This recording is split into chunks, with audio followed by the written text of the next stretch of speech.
Hello my dear students, मैं पीके गौतम स्वागत करता हूं आप सभी का फॉर्मेटेड क्लासेस के ऑनलाइन प्लेटफॉर्म पे।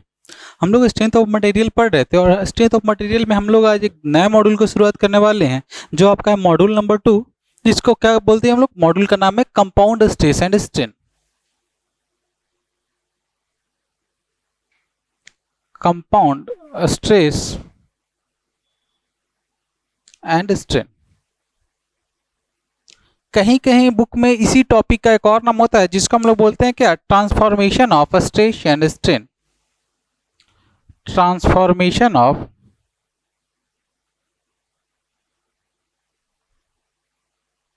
Stress and strain.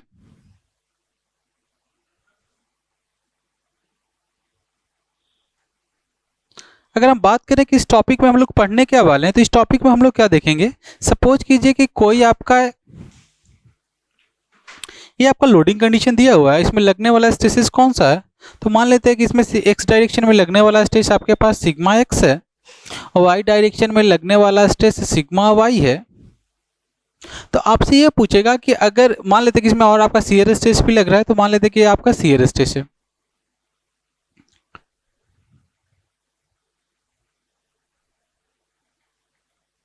अब देखिए ये सारा कुछ तो आपको पता होगा जब हम लोग पढ़ रहे थे फर्स्ट मॉड्यूल में स्ट्रेस टेंसर के बारे में। तो स्ट्रेस टेंसर में आपको हम बताते कैसे किसी स्ट्रेस को हम लोग रिप्रेजेंट करते हैं।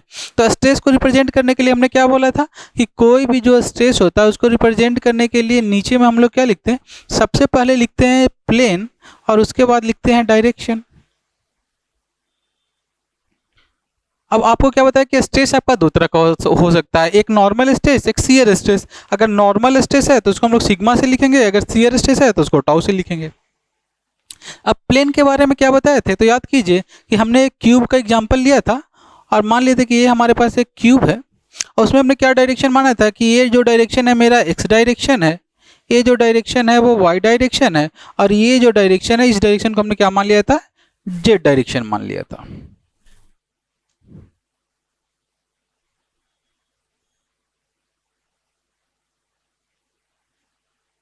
तो अब देखिए इसमें हम लोग क्या माने थे कि सपोज कीजिए कि इस प्लेन का हम लोग बात करते हैं। तो यहाँ पे आप जैसे ही देखिएगा तो आपको क्या दिखाई देगा, ये एक्सिस कौन सा है, वाई एक्सिस के पैरेलल है तो ये वाई हो गया। ये जेड एक्सिस है तो इसको हमने क्या बोल दिया, ये जेड है। तो इसको हम लोग क्या बोल देते हैं, या तो आप वाई जेड प्लेन बोल दीजिए और एक्स प्लेन बोल दीजिए, दोनों सेम ही चीज़ है। आइदर आप वाई जेड प्लेन बोल दीजिए और एक्स प्लेन बोल दीजिए। सिमिलरली अगर हम बात करें इस प्लेन का, तो इस प्लेन में हमने क्या देखा कि ये आपका एक्स एक्सिस है और ये क्या है, जेड एक्सिस है। तो ये प्लेन का अगर हम लोग बात करें तो इस प्लेन को आइदर आप एक्स जेड प्लेन बोल दीजिए और क्या बोल सकते हो, और वाई प्लेन बोल सकते हो। सिमिलरली अगर बात करते हैं इस वाले प्लेन का, तो इस वाले प्लेन में आपको क्या दिखाई दे रहा है, ये आपका एक्स एक्सिस है तो इसको एक्स बोल दे रहे हैं और ये आपका वाई एक्सिस है तो इसको हमने वाई बोल दिया। तो आइदर आप इसको एक्स बोलिए और इसको वाई बोलिए, मतलब इस प्लेन को आप एक्स वाई प्लेन बोलिए, या फिर आप और क्या बोल सकते हो, आप इसको जेड प्लेन बोल सकते हो। तो इस तरह से हमने क्या देखा कि प्लेन हमको पता चल गया कि प्लेन क्या होगा, एक्स प्लेन कौन होगा, वाई प्लेन कौन होगा, जेड प्लेन कौन होगा। तो हमने क्या बोल दिया कि प्लेन आपने फाइंड आउट कर लिया। तो सपोज करते हैं कि हम लोडिंग जो हमारा लग रहा है इस प्लेन के करस्पॉन्डिंग लग रहा है। अब लोडिंग ऐसे लग रहा है, या तो इस जो प्लेन है इसके परपेंडिकुलर लग सकता है या इस प्लेन के पैरेलल लग सकता है। तो इस प्लेन का नाम हमने क्या देखा था, एक्स प्लेन। तो अगर ये जो स्ट्रेस लग रहा है नॉर्मल टू द सरफेस लगता है उसको हम लोग क्या बोल देते हैं, नॉर्मल स्ट्रेस। तो नॉर्मल का रिप्रेजेंटेशन हमने सिग्मा से किया था। अब इसमें लगने प्लेन कौन सा है, ये प्लेन आपका एक्स प्लेन है तो एक्स लिख देंगे। अब ये इसका डायरेक्शन क्या है, तो डायरेक्शन आप क्या देख रहे हो कि एक्स डायरेक्शन में फोर्स एक्ट कर रहा है तो इसको हम लोग सिग्मा एक्सेस लिख देंगे। उसी तरह से अगर इस स्ट्रेस का बात करते हैं तो ये जो स्ट्रेस है इस ये स्ट्रेस का डायरेक्शन का पहले हम लोग ये देखें कि सरफेस के पैरेलल लग रहा है, तो जो पैरेलल लगता है उसको शियर स्ट्रेस बोल देते हैं। प्लेन कौन सा है, प्लेन आपका एक्स प्लेन है। और डायरेक्शन कौन सा है, डायरेक्शन आपका वाई डायरेक्शन के करस्पॉन्डिंग इसका है तो इसका डायरेक्शन हमने क्या बोल दिया, वाई बोल दिया। तो इस तरह से हम लोग क्या देखेंगे, किसी भी स्ट्रेस का हम लोग रिप्रेजेंटेशन कर सकते हैं in the sense of plane और डायरेक्शन। तो अब यहाँ से हम लोग क्या देखें कि कोई एक बॉडी है, बॉडी पर नंबर्स ऑफ स्ट्रेसेस लग रहे हैं। अब इसी के कंडीशन को हम लोगों को पढ़ना है किस में, कि ट्रांसफॉर्मेशन ऑफ स्ट्रेस में। तो ट्रांसफॉर्मेशन ऑफ स्ट्रेस क्या करते हैं कि इतना जो आपके पास लोडिंग लग रहा है, अगर मैं क्या करूँ कि इसमें कोई एक आर्बिट्ररी प्लेन लूँ जो कितना हो, किसी एंगल थीटा पे हो, तो वहाँ पे लगने वाला आपका नॉर्मल स्ट्रेस का वैल्यू क्या होगा और उस प्लेन पे लगने वाला शियर स्ट्रेस का वैल्यू क्या होगा। जैसे आपने पढ़ा होगा क्या कि अगर कोई एक बॉडी है अगर ये स्लाइड कर रहा था होता है तो हम लोग क्या देखते हैं कि इसका वेट डाउनवर्ड डायरेक्शन में लगता है। अब इसका एक कंपोनेंट इस सरफेस के पैरेलल लगता है, दूसरा इस सरफेस के नॉर्मल लगता है। तो ये जो कंपोनेंट ब्रेक करते हैं, तो उसी तरह से हम लोग को इसमें भी देखना है कि अगर कोई आर्बिट्ररी प्लेन ले तो ये सारे का इफेक्ट का नॉर्मल कंपोनेंट कितना होगा, शियर कंपोनेंट क्या होगा। मतलब क्या कर रहे हैं, इस स्ट्रेस के इफेक्ट को ट्रांसफॉर्म कर रहे हैं कहाँ पे, इस प्लेन के करस्पॉन्डिंग। इसीलिए इस टॉपिक का नाम हम लोग क्या देते हैं, ट्रांसफॉर्मेशन ऑफ स्ट्रेस। इसी सिचुएशन में हम लोग पढ़ेंगे कि क्या होता है मेरा प्लेन स्ट्रेस कंडीशन। तो मेनली जो आपको transformation of stress and strain पढ़ना है, तो वो आपको पढ़ना है किसके बारे में, प्लेन स्ट्रेस एंड स्ट्रेन के बारे में, प्लेन स्ट्रेस एंड स्ट्रेन के बारे में। तो आइए समझते हैं कि plane stress and strain condition क्या होता है। तो plane stress and strain condition के बारे में क्या बताता है कि अगर जनरल लोडिंग कंडीशन का हम लोग बात करते हैं, तो जनरल लोडिंग कंडीशन में हम लोग स्ट्रेस टेंशन में पढ़े थे क्या कि अंडर जनरल लोडिंग कंडीशन हमारे पास टोटल नॉर्मल स्ट्रेस कितना होता है। तो देखिए एक लगेगा आपका सिग्मा एक्स, इसी के करस्पॉन्डिंग इक्वल हो जाएगा। तो एक आपके पास स्ट्रेस कौन सा हो गया, सिग्मा एक्स। उसी तरह से दूसरा ये हो गया, तो इसको हम लोग बोल देते हैं सिग्मा वाई। तो जस्ट इसका उल्टा ये हो गया, ये कितना हो गया, सिग्मा वाई। तो दूसरा स्ट्रेस आपके पास क्या हो गया, सिग्मा वाई। उसी तरह से तीसरे स्ट्रेस का बात करें तो इस सरफेस के परपेंडिकुलर इधर और एक इधर, इसको हमने क्या बोल दिया, ये आपका हो गया सिग्मा जेड, ये भी इसके इक्वल कितना हो गया, सिग्मा जेड। तो आपके पास 3 नॉर्मल स्ट्रेस हो गए। अगर मैं इस प्लेन का बात करता हूं, तो अब हम लोग क्या देखते हैं कि जैसे देखिए इस प्लेन का, तो अभी हम लोग देखें तो इस प्लेन का नाम क्या था कि वाई डायरेक्शन और Z direction, Y Z plane या एक्स प्लेन। तो हम लोग क्या बोलते हैं कि ये मेरा एक्स प्लेन हो गया। इसी तरह से क्या हो गया था, ये हमारा क्या हो गया था, एक्स डायरेक्शन, जेड डायरेक्शन, मतलब ये वाई प्लेन, ये एक्स प्लेन, और ये क्या हो रहा था, वाई और एक्स मिलकर जेड प्लेन। अब क्या बोल रहे हैं कि इस प्लेन में इस डायरेक्शन में एक फोर्स लगेगा, तो इसको हम लोग क्या बोल रहे थे कि इस सरफेस के पैरेलल लग रहा है, इसलिए शियर फोर्स। अब किस प्लेन में लग रहा है, एक्स प्लेन में, डायरेक्शन क्या है, वाई, तो इसको हम लोग बोलते हैं टाउ एक्स वाई। सिमिलरली इसी सरफेस पे एक और इधर से स्ट्रेस लगेगा, इसको हम लोग क्या बोलते हैं, ये भी पैरेलल लग रहा है इस सरफेस के, तो इसको हम लोग बोलते हैं टाउ। डायरेक्शन क्या है आपका, प्लेन कौन सा है, एक्स प्लेन। डायरेक्शन कौन सा है, तो जो आपका इसमें देख रहे हैं आप, तो जो आपका जेड डायरेक्शन है वही डायरेक्शन है, तो कितना होगा, टाउ एक्स जेड। सिमिलरली इस प्लेन का बात करते हैं तो क्या लग रहा है, इसमें एक पैरेलल स्ट्रेस लग रहा है, इसलिए शियर स्ट्रेस हो गया। प्लेन कौन सा है, वाई प्लेन। डायरेक्शन कौन सा है, एक्स, तो टाउ एक्स जेड हो गया। सिमिलरली अगर इसके करस्पॉन्डिंग इधर बात करते हैं तो क्या कितना हो जाएगा, तो आप क्या देख रहे हो कि टाउ प्लेन वाई है, डायरेक्शन कौन सा है, जेड। तो सिमिलरली आप क्या देख सकते हो कि इस प्लेन के करस्पॉन्डिंग क्या एक पैरेलल फोर्स आपको इधर लगेगा, दूसरा पैरेलल फोर्स इधर लगेगा। तो इस वाले पैरेलल फोर्स को हम लोग क्या बोल दिए थे कि पैरेलल फोर्स है तो शियर स्ट्रेस होगा। उसके बाद क्या बोल दिए कि प्लेन कौन सा है, जेड प्लेन, तो जेड प्लेन। वाई डायरेक्शन तो tau Z Y, X direction तो टाउ जेड एक्स। तो यहाँ से हम लोग क्या देखें कि आपके पास टोटल नंबर ऑफ स्ट्रेस कितना आ गया, टाउ, देखिए क्या बोलते हैं कितना है, टाउ एक्स, और प्लेन कौन सा है, जेड, तो टाउ एक्स जेड। तो हमारे पास क्या देखें कि हमारे पास जो टोटल नंबर ऑफ स्ट्रेस आया, शियर स्ट्रेस का बात करें तो कौन कौन आया, सबसे पहले टाउ एक्स वाई, और इसी को कंपनसेट करने के लिए टाउ वाई एक्स। तो हमारे पास कितना आ गया, tau x Y and tau Y X. Similarly इसमें कितना आ गया, tau Y Z and tau Z Y. तो क्या आ गया, tau Y Z and tau Z Y. इधर से क्या हो गया, टाउ जेड एक्स और टाउ एक्स जेड। तो कितना हो गया, tau Z X and tau X Z.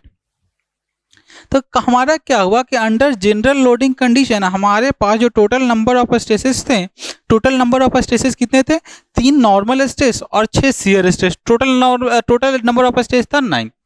But plain stress condition में क्या बोला जाता है कि अगर किसी भी एक डायरेक्शन में, क्या बोल रहे हैं, किसी भी एक डायरेक्शन में लगने वाले अगर टोटल स्ट्रेस का वैल्यू 0 हो जाए, क्या बोले कि if stress in any direction, क्या बोल रहे हैं, if stress in any direction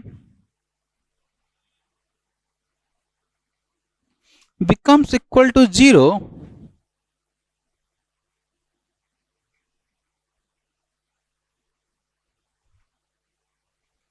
then such condition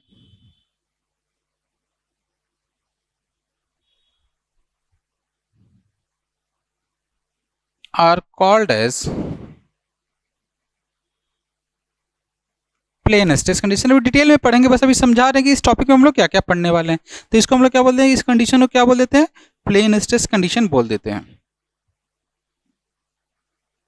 तो हम लोग कन्वीनियंस के लिए क्या बोल लेते हैं कि जो जेड डायरेक्शन है उसके करस्पॉन्डिंग हम लोग सारे स्ट्रेसेस के वैल्यू को जीरो कर लेते हैं। तो जैसे ही जेड के करस्पॉन्डिंग जीरो करेंगे तो सबसे पहले तो आपका एक नॉर्मल स्ट्रेस ये जीरो हो जाएगा। जेड डायरेक्शन आपको भी पता है कि डायरेक्शन जेड का यही है, तो टाउ वाई जेड आपका जीरो हो गया। उसी तरह से क्या देख रहे हैं, ये जेड का डायरेक्शन है, ये भी जीरो हो गया।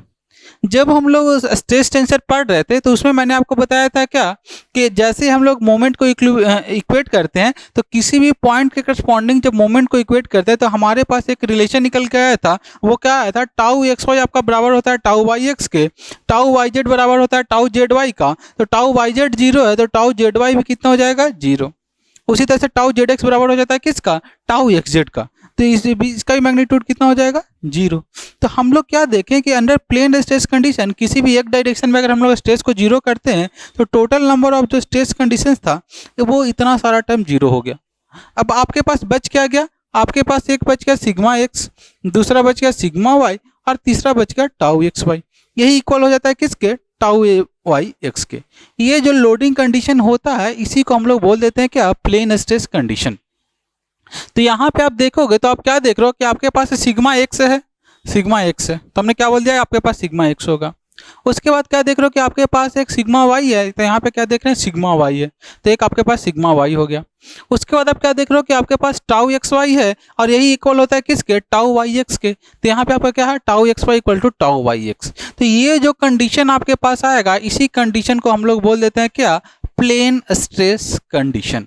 तो हम लोग इस टॉपिक में जो नेक्स्ट मॉड्यूल पढ़ेंगे वो क्या पढ़ेंगे कि इसी टॉपिक इस मॉड्यूल में नेक्स्ट टॉपिक जो पढ़ेंगे वो क्या पढ़ेंगे, प्लेन स्ट्रेस कंडीशन। सबसे पहले हम लोग देखेंगे कि transformation of stress and strain क्या होता है, उसके बाद हम लोग देखेंगे प्लेन स्ट्रेस कंडीशन, और उसके बाद हमारा जो नेक्स्ट टॉपिक आएगा उसको हम लोग बोल देते हैं principal stress, principal stress,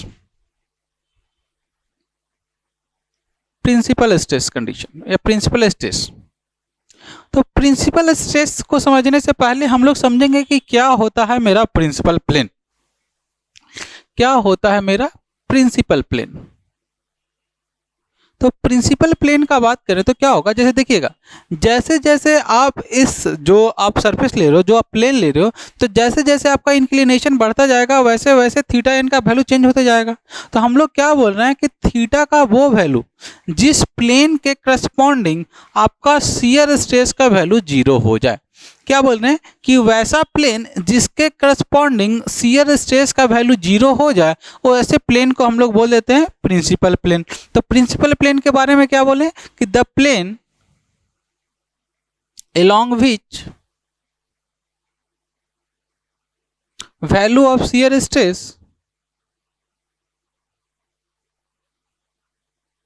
will becomes equal to 0।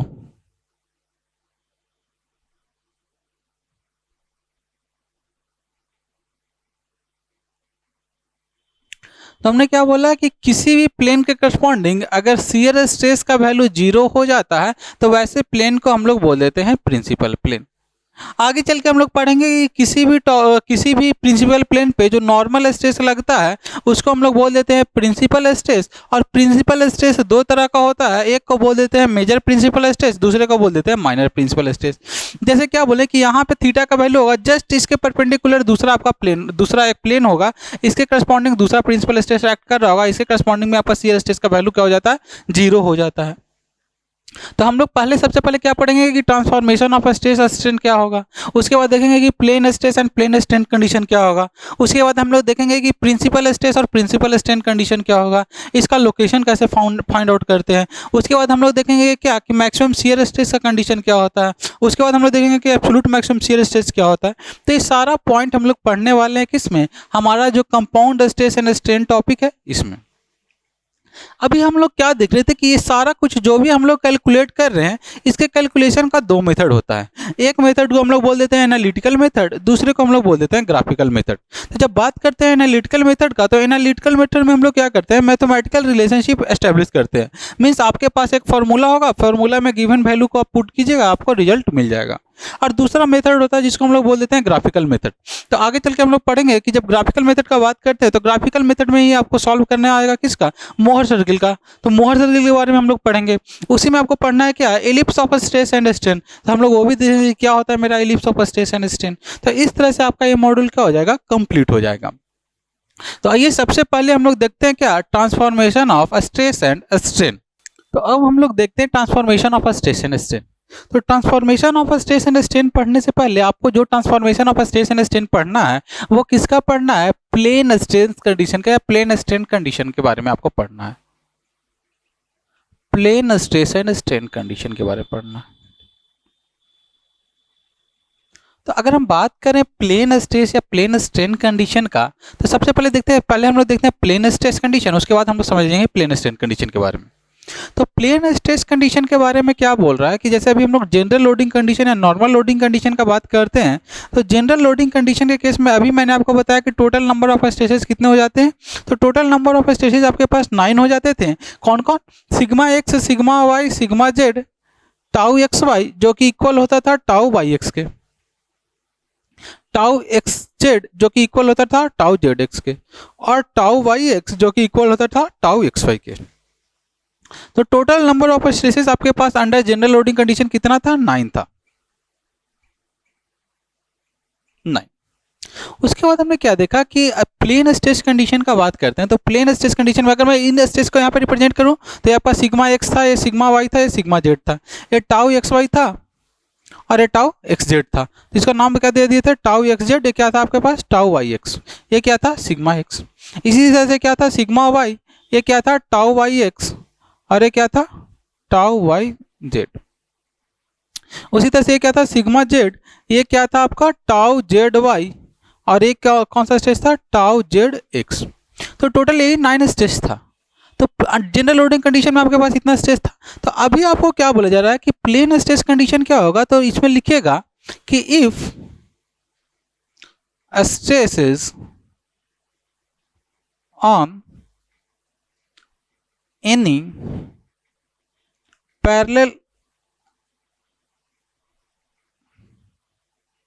parallel and opposite faces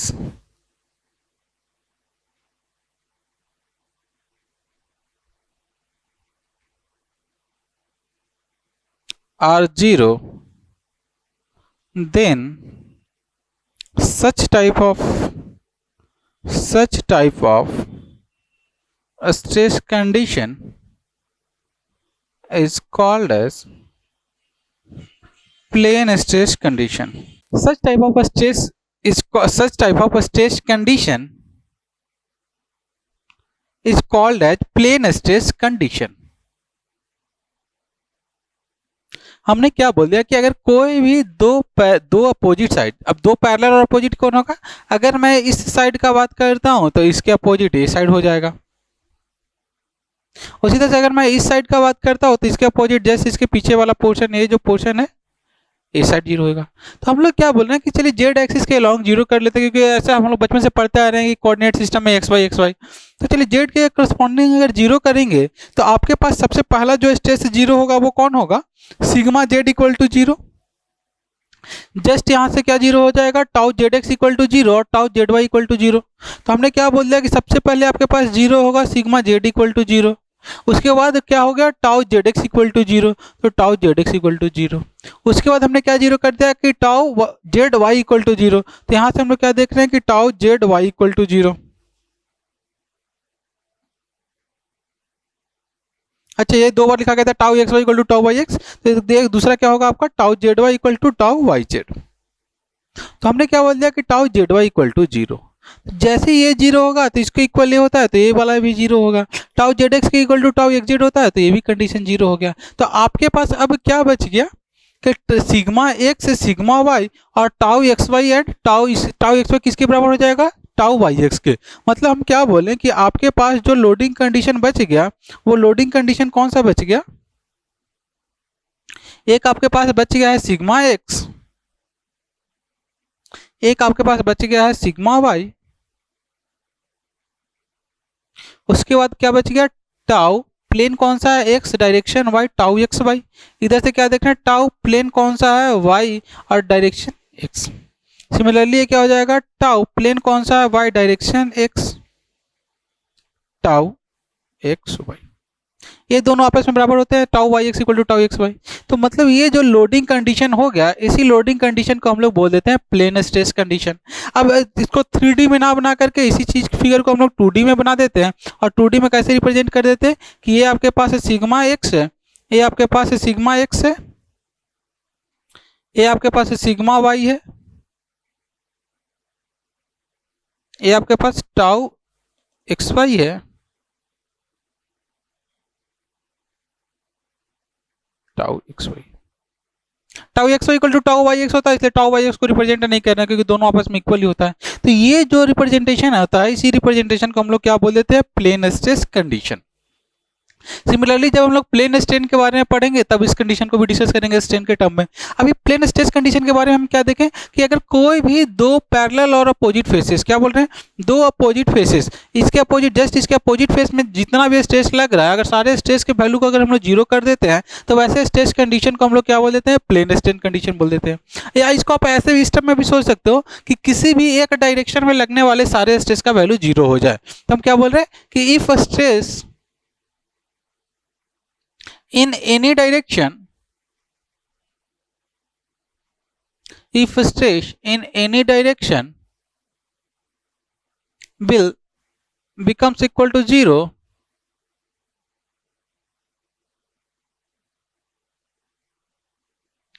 then such type of a stress condition, such type of a stress condition is called as plane stress condition.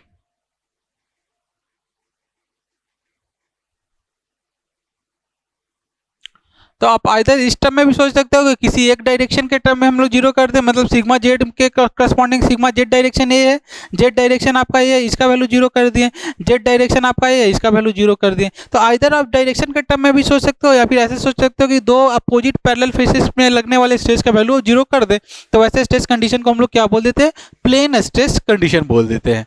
तो plane stress condition का ही हम लोगों को पढ़ना है क्या, transformation. तो हम लोग अब हेडिंग डालेंगे क्या, transformation of plane stress condition. Heading क्या डालेंगे, transformation of plane stress. Transformation of plane stress.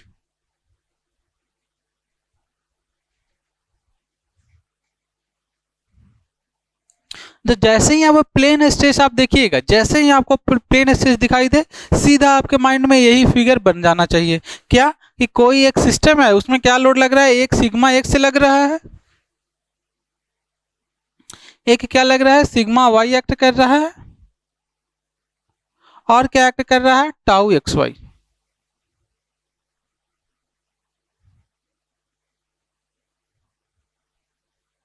तो ये कंडीशन हमारा क्या हो गया, प्लेन स्ट्रेस कंडीशन।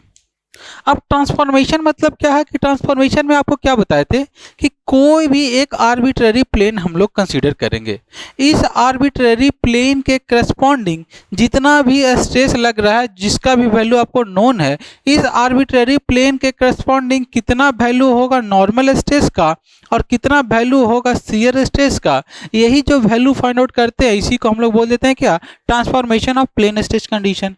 मीन्स जितना भी नोन स्ट्रेस था, इसका आप किसी नोन प्लेन के करस्पॉन्डिंग जो वैल्यू ट्रांसफॉर्म करते हैं उसी को हम लोग बोल देते हैं क्या, transformation of plane stress condition. तो आपको क्या करना है कि इस थीटा एंगल पे, मान लेते कोई एक एंगल थीटा है इस नॉन प्लेन से, तो हम लोग क्या बोल रहे हैं, इस थीटा एंगल के करस्पॉन्डिंग आपको नॉर्मल स्ट्रेस और शियर स्ट्रेस का वैल्यू फाइंड आउट करना है। तो देखिए करना कुछ नहीं होता है, आप क्या कीजिए कि इस एरिया को अगर मैं ये मान लूँ, इस एरिया को अगर मैं ये मान लेता हूं तो इसका एक कंपोनेंट यहाँ पे होगा। और आपको भी पता है कि अगर मैं बात करता हूं, ऐसे देखिए,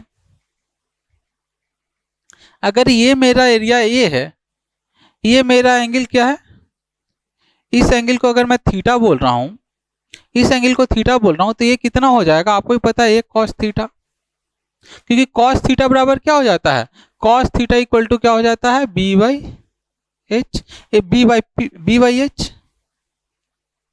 तो यहां से देखिए ये आपके पास क्या हो जाता है, इस थीटा के लिए ये आपके पास बी हो जाएगा, बी का वैल्यू कितना और ये कितना है कॉस थीटा, तो ये इसका वैल्यू कितना हो जाता है, ए अपॉन में कॉस थीटा, ए अपॉन में कॉस थीटा। इस एरिया ये जो एरिया है, ये जो प्लेन है, इसका वैल्यू कितना हो जाएगा, ए अपॉन कॉस थीटा।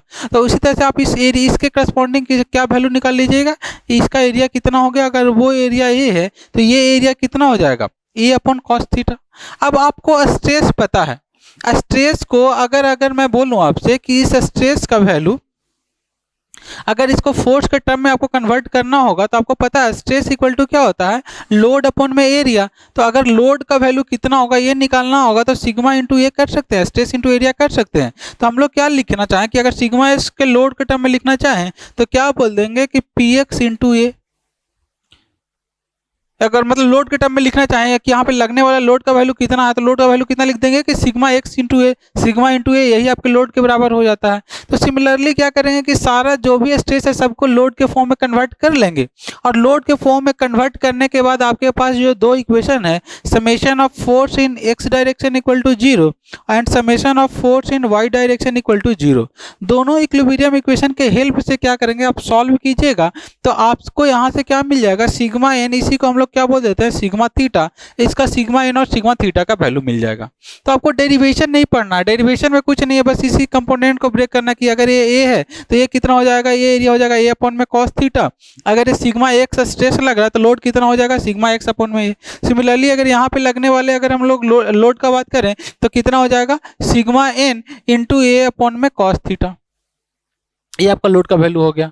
अब सबको क्या कीजिए, आप सारे जो इक्वेशन है, summation of force in X direction equal to zero, summation of force in Y direction equal to zero, तो आपके पास एक फाइनल रिजल्ट निकल के आ जाएगा, और वही फाइनल रिजल्ट आप लोग के लिए इंपॉर्टेंट है। तो फाइनल रिजल्ट क्या निकल के आता है कि sigma along any arbitrary plane which is at an angle theta with the reference plane, sigma theta का वैल्यू कितना हो जाता है, उसका वैल्यू हो जाता है sigma x plus sigma Y upon में 2 plus sigma x minus sigma Y upon 2 into cos 2 theta plus tau x Y into sine 2 theta.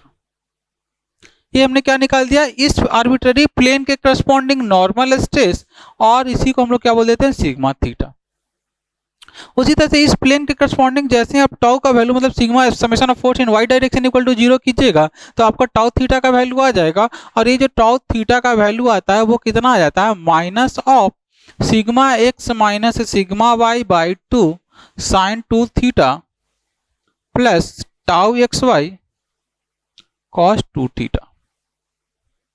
तो आपको यही दोनों फॉर्मूला याद रखना है कि अगर कोई प्लेन जो मेरा है वो थीटा एंगल पे इंक्लाइंड हो तो उस केस में सिग्मा एन और सिग्मा थीटा का वैल्यू क्या होगा, और उसी केस में आपका ताउ थीटा का वैल्यू क्या होगा।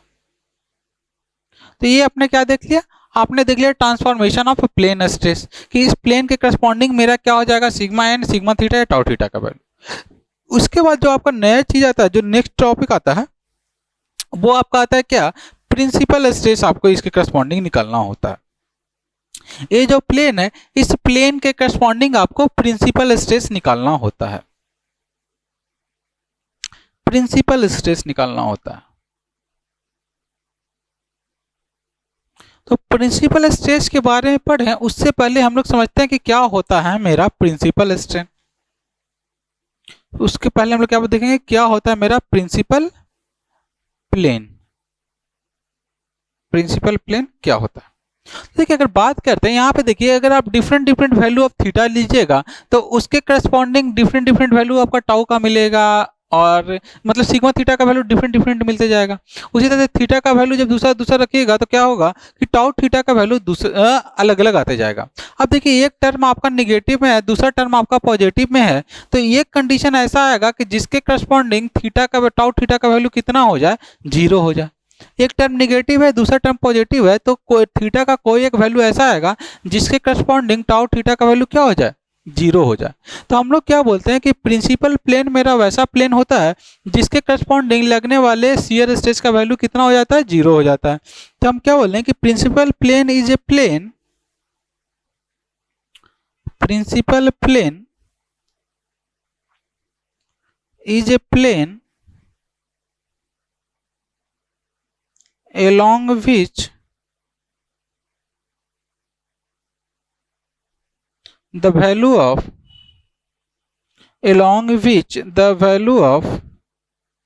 shear stress is zero, along which the value of shear stress is zero। Means क्या बोल रहे हैं कि प्रिंसिपल प्लेन मेरा वैसा प्लेन होता है जिसके करस्पॉन्डिंग आपका शियर स्ट्रेस का वैल्यू जीरो हो जाए, मतलब टाउ थीटा का वैल्यू क्या हो जाए, जीरो हो जाए। तो जहाँ पे टाउ थीटा का वैल्यू जीरो हो जाए, या फिर क्या बोलते हैं कि प्रिंसिपल प्लेन मेरा वैसा प्लेन होता है जहाँ पे लगने वाला नॉर्मल स्ट्रेस का वैल्यू मैक्सिमम हो जाए। तो अब किसी चीज़ का मैक्सिमम या मिनिमम निकालने के लिए आप क्या कर सकते हैं, उसका इंटीग्रेट डिफ्रेंशिएट करके इक्वल टू जीरो कर दीजिए।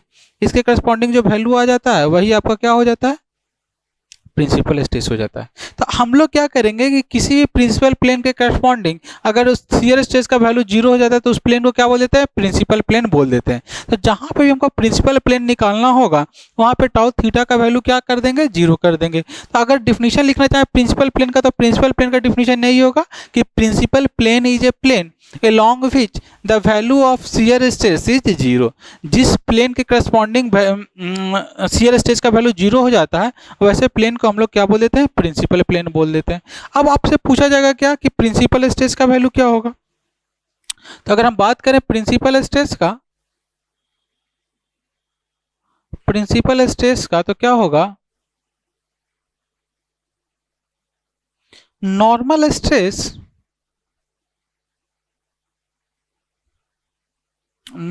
stresses acting on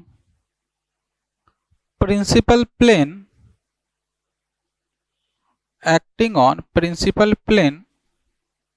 is called as principal stress।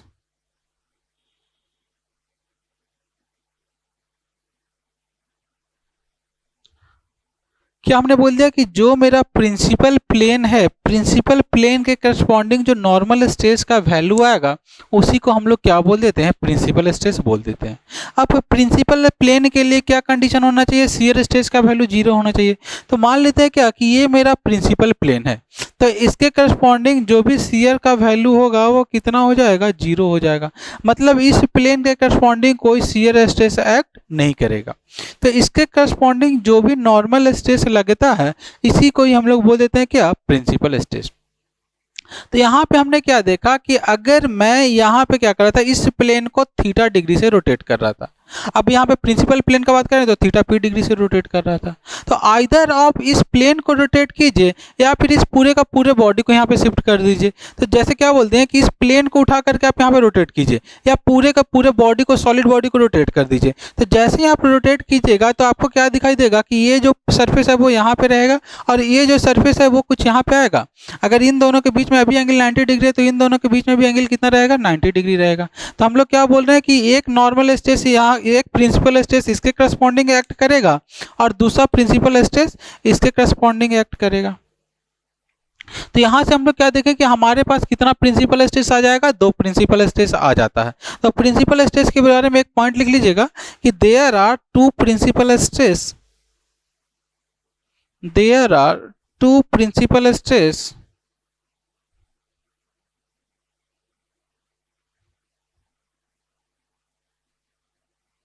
and both are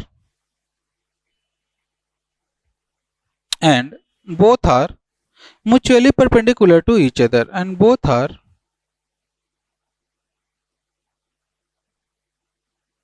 mutually perpendicular to each other। ये जो दो प्रिंसिपल स्ट्रेस होते हैं उसमें क्या होता है, एक का वैल्यू मैक्सिमम होता है, एक का वैल्यू मिनिमम होता है। तो इसमें हम लोग आगे कंटिन्यू करके क्या लिखेंगे कि out of these two principal stresses, out of these two principal stresses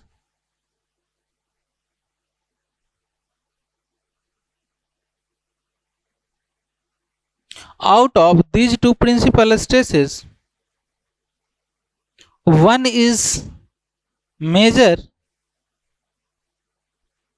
and other one is minor, and other one is minor. The principal stress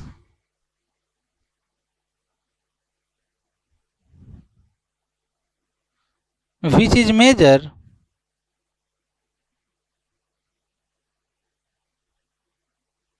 is called major principal stress, is called major principal stress,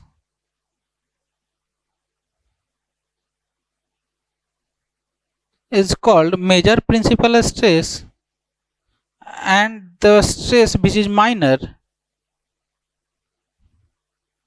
and the stress which is minor is called minor principal stress.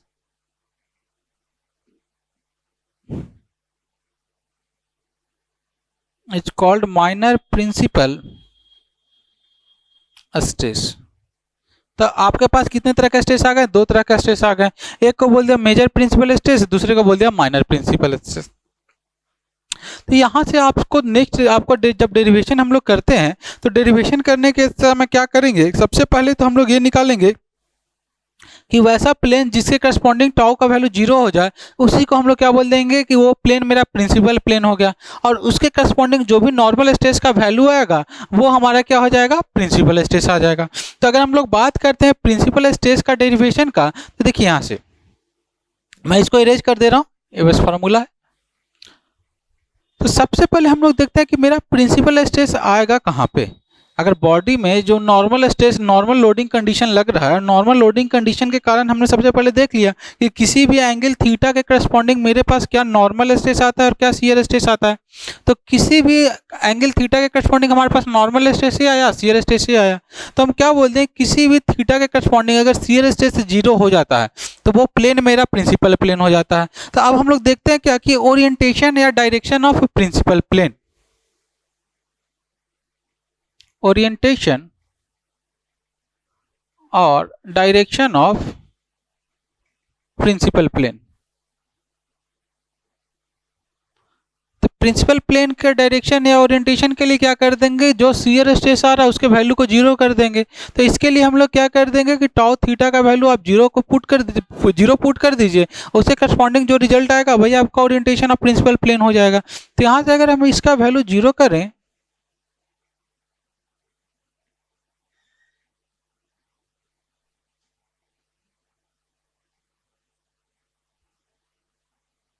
तो यहाँ से corresponding हमको क्या मिलेगा, principal plane का direction मिल जाएगा। तो इसीलिए थीटा को हम लोग क्या लिख देते हैं, थीटा पी लिख देते हैं। इसको सॉल्व करेंगे तो हमारे पास क्या आ जाएगा, sigma x minus sigma Y Y 2 sine 2 theta P, plus का इधर आएगा तो माइनस में आ जाएगा, कितना हो जाएगा, tau x Y cos 2 theta P minus sine के साथ। तो इसका माइनस साइन दोनों कैंसिल आउट हो जाएगा। तो इसके बाद अगर हम लोग यहाँ से सॉल्व करें तो क्या आ जाएगा हमारे पास, साइन कॉस थीटा पी को कॉस 2 थीटा पी को उठा के अगर इधर ले आ जाए तो कितना आ जाएगा, साइन 2 थीटा पी अपॉन में कॉस 2 थीटा पी, मतलब सीधा क्या हो जाएगा, साइन बाई कॉस क्या हो जाता है, टेन। तो tan 2 theta P equal to कितना हो जाएगा, टाउ एक्स वाई अपॉन में कितना आ जाएगा, sigma x minus sigma Y upon में 2। तो यहाँ से हम लोग क्या लिख सकते हैं कि 2 थीटा पी बराबर मेरा क्या आ जाएगा, टेन इनवर्स 2 पर चला जाएगा तो क्या बोल सकते हैं कि tan inverse 2 tau x y upon में sigma x minus sigma y. तो यहाँ से थीटा पी का वैल्यू अगर हम लोग निकालना चाहें कि ओरिएंटेशन ऑफ प्रिंसिपल प्लेन कितना होता है, तो फॉर्मूला याद कर लीजिएगा, 1/2 times of tan inverse 2 tau x y upon में sigma x minus sigma y. ये क्या आ गया, थीटा पी का वैल्यू आ गया। Means orientation of principal plane. अगर आपको ये निकालना हो कि कोई प्लेन किस एंगल की करस्पॉन्डिंग आपका प्रिंसिपल स्ट्रेस का वैल्यू आएगा, या कौन सा प्लेन मेरा प्रिंसिपल प्लेन होगा, तो बस क्या कर देना है, थीटा के जगह पे 1/2 tan inverse 2 tau X by sigma x minus sigma Y का वैल्यू पुट कर देना है। तो इसी एंगल के करस्पॉन्डिंग आपका क्या आ जाएगा, प्रिंसिपल प्लेन आ जाएगा। अब हमसे वैल्यू पूछा जाता है कि प्रिंसिपल स्ट्रेस का वैल्यू क्या होगा। तो प्रिंसिपल स्ट्रेस के वैल्यू के लिए क्या करेंगे, जो भी यहाँ पे एंगल थीटा है, थीटा के जगह पे क्या कर देंगे, 1/2 tan inverse 2 tau X by sigma x minus sigma Y. यहाँ पे भी थीटा के करस्पॉन्डिंग थीटा पी का ये वैल्यू डाल देंगे। तो जैसे ही थीटा पी के वैल्यू को अगर इस इक्वेशन में हम लोग पुट करते हैं, तो आपके पास एक रिजल्ट आता है। मैं सीधा आपके पास रिजल्ट लिखूंगा, आपको भी रिजल्ट ही याद करना है। तो जैसे ही क्या बोले कि हमारे पास कितना तरह का स्ट्रेस आता है, दो तरह का प्रिंसिपल स्ट्रेस आता है। एक को बोल देते हैं मेजर प्रिंसिपल स्ट्रेस, जिसको सिग्मा 1 से लिखते हैं, और एक को बोल देते हैं माइनर प्रिंसिपल स्ट्रेस, जिसको सिग्मा 2 से लिखते हैं। तो जैसे ही थीटा पी के जगह पे 1/2 tan inverse sigma x minus sigma y, sorry 1/2 tan inverse 2 tau x y upon में sigma x minus sigma y value डालेंगे थीटा की जगह पे, तो आपके पास जो इक्वेशन आएगा वो क्या आ जाएगा, sigma x plus sigma Y by 2 plus, अगर 1 का वैल्यू निकालना है तो यहाँ पे मेजर वैल्यू मतलब प्लस का साइन आएगा, 2 मतलब माइनर प्रिंसिपल स्ट्रेस तो माइनस का साइन आ जाएगा, under the root of sigma x minus sigma Y by 2 का होल स्क्वायर प्लस में टाउ एक्स वाई का होल स्क्वायर।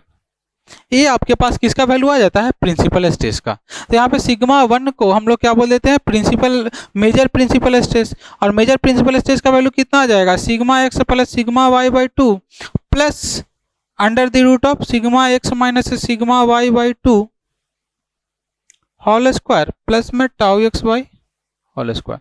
उसी तरह से माइनर प्रिंसिपल स्ट्रेस सिग्मा 2 का वैल्यू पूछे तो बस यहाँ पे माइनस हो जाएगा, कितना आ जाएगा, sigma x minus sigma Y by 2 minus under the root of कितना हो जाएगा, sigma x minus sigma Y by 2 whole square plus tau x Y whole square. तो इस तरह से हमने क्या देखा, सबसे पहले हमने देख लिया क्या कि क्या होता है मेरा किसी भी प्लेन के करस्पॉन्डिंग ट्रांसफॉर्मेशन अगर गिवन स्ट्रेस कंडीशन दिया हुआ तो। उसके बाद हमने क्या देखा कि क्या होता है मेरा शियर स्ट्रेस। अब शियर स्ट्रेस देख लिया किसी एंगल के करस्पॉन्डिंग, उसके बाद हम लोग देखेंगे क्या होता है प्रिंसिपल प्लेन। तो प्रिंसिपल प्लेन के लिए क्या बोल दिए कि अगर टाउ थीटा का वैल्यू किसी भी प्लेन के करस्पॉन्डिंग 0 हो जाएगा तो वैसे प्लेन को हम लोग प्रिंसिपल प्लेन बोल देते हैं। अब प्रिंसिपल प्लेन के करस्पॉन्डिंग जो नॉर्मल स्ट्रेस लगता है उसको प्रिंसिपल स्ट्रेस बोल देते हैं। फिर हमने देखा कि प्रिंसिपल स्ट्रेस दो तरह का होता है, एक मेजर प्रिंसिपल स्ट्रेस, एक माइनर प्रिंसिपल स्ट्रेस। उसके बाद उनका हमने फॉर्मूला देख लिया। अब आपसे ये पूछा जाएगा कि ठीक है प्रिंसिपल स्ट्रेस के करस्पॉन्डिंग आपका शियर स्ट्रेस का वैल्यू 0 हो जाता है, लेकिन कोई तो एक ऐसा एंगल होगा थीटा का जिसके करस्पॉन्डिंग टाउ थीटा का वैल्यू क्या हो जाए, मैक्सिमम हो जाए। तो नेक्स्ट आपसे पूछा जाता है क्या, मैक्सिमम शियर स्ट्रेस कंडीशन। तो नेक्स्ट हम लोग हेडिंग डालेंगे मैक्सिमम शियर स्ट्रेस कंडीशन। तो अब हम लोग नेक्स्ट देखेंगे क्या, maximum shear stress. Maximum shear stress, तो आपको ही पता है कि मैक्सिमम शियर स्ट्रेस के लिए हम लोग क्या करेंगे कि किसी चीज को मैक्सिमा या मिनिमा करने के लिए हम लोग क्या कर देते हैं, उसको डिफरेंशिएट करके 0 से इक्वेट कर देते हैं। तो जैसे टाउ थीटा को डिफरेंशिएट करके 0 से इक्वेट करेंगे तो आपके पास क्या आएगा, माइनस का sign sigma x minus sigma Y by 2, और साइन 2 थीटा का इंटीग्रेशन, साइन 2 थीटा का क्या हो जाता है differentiation, cos 2 theta into 2 theta का डिफरेंशिएशन क्या हो जाएगा, इंटू में 2। सिमिलरली टाउ एक्स वाई का क्या हो जाएगा, प्लस में tau x Y, cos 2 theta का डिफरेंशिएशन क्या हो जाता है, minus of sine 2 theta into में 2 इक्वल टू, इसको इक्वेट कर देंगे 0 से।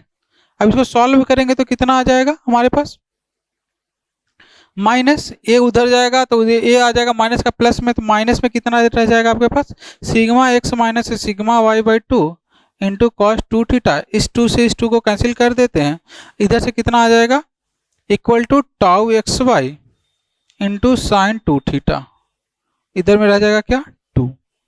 तो यहाँ से अगर सॉल्व करें तो कितना आ जाएगा, कॉस 2 थीटा को उठा के इधर लेके चले जाएं तो कितना आ जाएगा, minus of sigma x minus sigma Y upon में 2 tau x Y equal to कितना आ गया, साइन 2 थीटा अपॉन में कॉस 2 थीटा कितना हो जाता है, tan 2 थीटा, tan 2 थीटा। तो यहाँ से अगर हम tan 2 थीटा का वैल्यू निकालें तो कितना आ गया, या फिर सीधा 2 थीटा का वैल्यू निकालने तो कितना हो जाएगा, tan inverse sigma x minus sigma Y upon में 2 tau x y with negative sine. यहाँ से थीटा का वैल्यू कितना हो जाएगा, 1/2 tan inverse sigma x minus sigma Y upon में 2 टाउ एक्स वाई। ये क्या हो गया, condition of maximum shear stress. अच्छा ये निगेटिव साइन आ रहा है, निगेटिव साइन कहाँ पे हम लोग गलती कर रहे हैं, क्या बोले कि minus sigma x minus sigma Y by 2 into sine 2 theta का डिफ्रेंशिएशन क्या हो जाता है, कॉस 2 थीटा इंटू में 2। उसी तरह से टाउ एक्स वाई का डिफ्रेंशिएशन क्या हो जाता है, tau x Y cos 2 theta का डिफ्रेंशिएशन क्या हो जाएगा, माइनस साइन 2 थीटा अपॉन में 2। उसके बाद क्या देखें कि ये माइनस वाला इधर आएगा तो आपका ऑटोमेटिक प्लस में आ जाएगा, माइनस का माइनस रह जाएगा। ठीक है, तो आपके पास यही आ जाता है क्या, टाउ tan इनवर्स या थीटा इसका वैल्यू कि मैक्सिमम शियर स्ट्रेस का मेरा क्या कंडीशन होगा। अब हम लोग देखते हैं कि मैक्सिमम शियर स्ट्रेस का वैल्यू क्या होगा। तो जैसे थीटा एस के जगह पे इसमें इस इक्वेशन में अगर आप थीटा एस की जगह पे ये वैल्यू रखिएगा तो आपके पास सीधा टाउ एक्स या फिर टाउ मैक्सिमम शियर स्ट्रेस का बात कर रहे हैं तो मैक्सिमम शियर स्ट्रेस का जो वैल्यू आ जाएगा वो कितना आ जाएगा, under the root of sigma x minus sigma Y by 2 का whole square plus tau x Y का होल स्क्वायर। ये आपका किसका वैल्यू आ जाएगा, मैक्सिमम शियर स्ट्रेस का वैल्यू आ जाएगा। तो इस तरह से हमने क्या देखा कि हमारे पास कितना इक्वेशन आया। तो आपको 5 फार्मूला याद रखना है। कौन कौन से 5 फार्मूला याद रखना है, सबसे पहले सिग्मा एन सिग्मा थीटा का क्या formula, sigma x plus sigma Y by 2 plus sigma x minus sigma Y by 2 cos 2 theta plus tau x Y into sine 2 theta. उसी तरह से टाउ थीटा का वैल्यू याद रखना है, sigma x minus sigma Y by 2 minus sine के साथ into sine 2 theta plus tau x Y into cos 2 theta. उसके बाद प्रिंसिपल स्ट्रेस का वैल्यू याद रखना क्या होता है, sigma 1 2 equal to sigma x plus sigma Y by 2 plus minus sigma x minus sigma Y by 2 का whole square plus tau x Y का होल स्क्वायर। उसी तरह से सिग्मा 1 सिग्मा 2 का वैल्यू मतलब major principal stress minor principal stress का value याद रखना है। उसके बाद आपको मैक्सिमम शियर स्ट्रेस का फॉर्मूला याद रखना है क्या, कि sigma x minus sigma Y by 2 का whole square plus tau x Y का होल स्क्वायर।